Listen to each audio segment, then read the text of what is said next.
Bismillah, alhamdulillah, wassalatu wassalamu ala rasulillah wa ala alihi wa ashabihi ajma'in wa man tabi'ahum bi ihsanin ila yaumiddin. Amma ba'du. Ikhwani wa akhwati rahimakumullah. Kita kembali melanjutkan membaca buku Fiqh Dakwah Bapak Dr. Muhammad Nasir.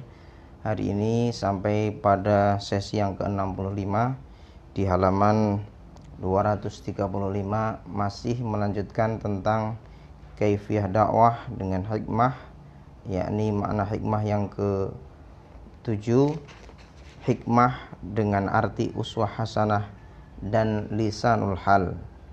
Pak Nasir menuliskan, ada satu alat yang menyampaikan dakwah selain daripada lisan dan tulisan, yakni uswah hasanah, contoh tauladan yang baik, dan lisanul hal, bahasa keadaan tanpa suara. Sebenarnya bahasa ini bahasa yang paling asli dan sederhana, sudah lebih dulu dipergunakan sebagai alat penghubung sebelum manusia bisa menggunakan bahasa dengan kata-kata.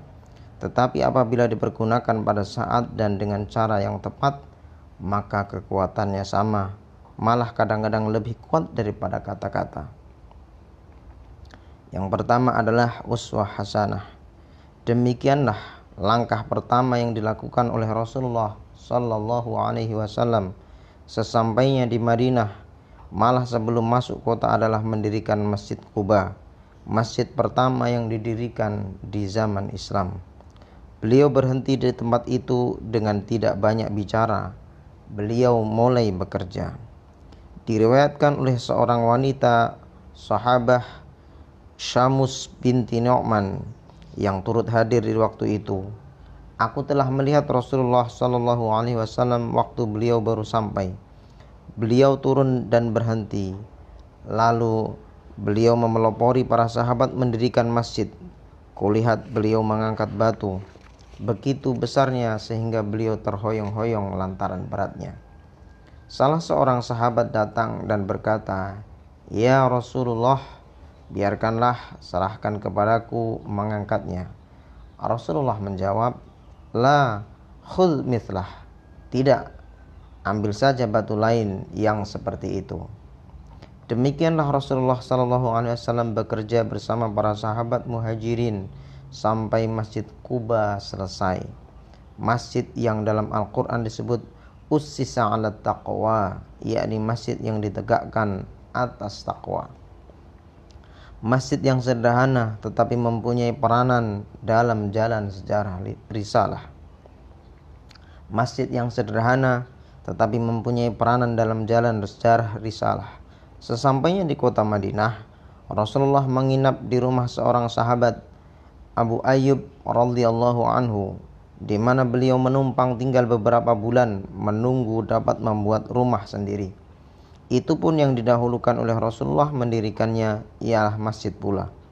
Di masjidlah tempat melakukan ibadah sholat bersama-sama, tempat umat menerima pelajaran agama, tempat penampungan pertama bagi para muhajirin yang datang mengalir dari Mekah dengan tidak membawa apa-apa selain daripada iman di dada. Masjid itu pula tempat menempa kesatuan umat, ukhuwah Islamiyah, tempat meletakkan batu-batu pertama bagi pembinaan umat, tempat bermusyawarah dalam hal-hal yang penting-penting. Dari masjid pula tempat turun bila hendak menuju ke medan perang untuk menyongsong musuh yang datang menyerang.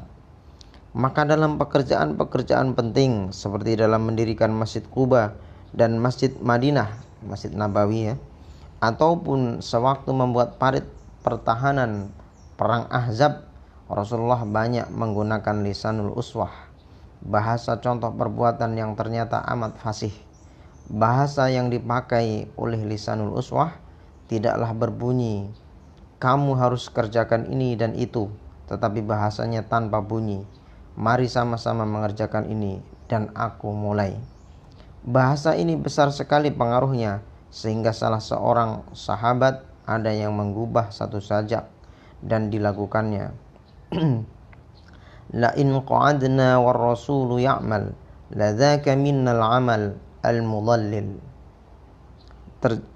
Betapa kita hendak menganggur sedangkan Rasul asyik bekerja, sungguhlah itu perbuatan sesat yang menyesatkan diri sendiri.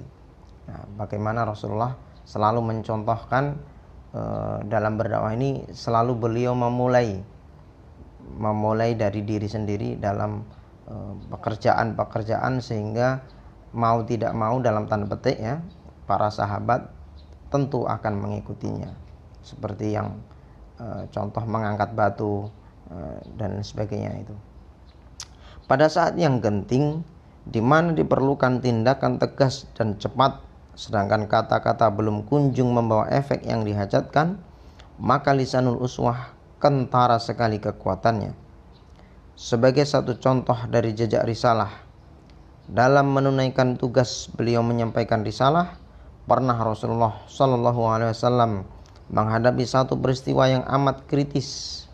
Pada para sahabat dan umat beliau yang sudah hampir 20 tahun taat setia, sehidup semati dengan beliau, menyongsong segala rintangan dan cobaan-cobaan, para sahabat dan umat itu pada suatu ketika tidak memperdulikan seruan dan perintah beliau yang diberikannya berulang kali, sehingga hampir-hampir beliau putus asa, sampai beliau mengeluhkan rasa kecewa dan kesedihan beliau dengan kata-kata, "Sudah hancur umat Islam.